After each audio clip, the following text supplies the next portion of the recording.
Hi, I'm Jen, and welcome to this course on analyzing data in Excel. Microsoft Excel is a powerful tool for all things data related.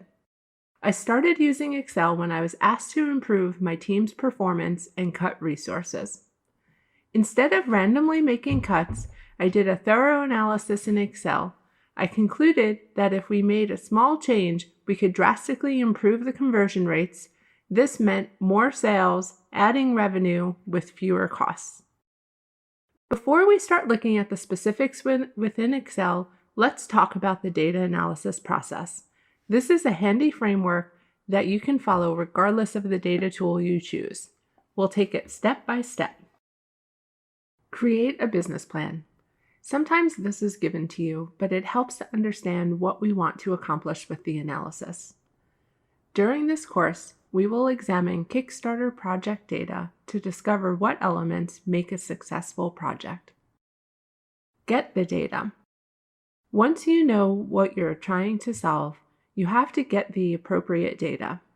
This could be a standalone data set like we will use in this course, or it could include connecting to a database. It's easy to store multiple data sets within one Excel workbook. Explore the data. Once you have the data, you need to get familiar with it. We will review some easy steps to do that in Excel. Prepare the data. Now that you know what the data set includes, it will likely need some cleaning. We will cover some simple steps to get started on data prep. If you speak with most anyone working with data, this is considered one of the most tedious but necessary steps. The time spent in properly cleaning data will set you up for a much more efficient analysis later on. Analyze the data. This is the fun part of working with data. Here's where you work to answer the business problem. We'll use Excel to do calculations that will help us analyze past Kickstarter projects.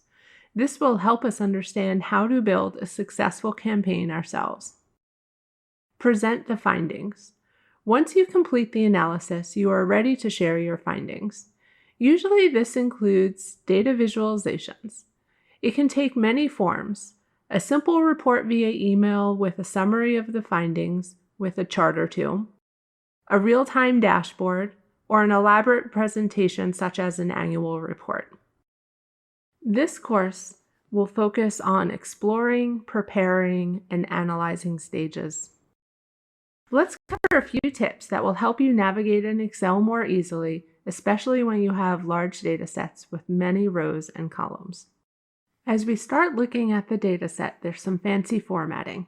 The alternating row colors and bold header denotes this as a data table. To make managing and analyzing a group of related data easier, you can turn a range of cells into a data table.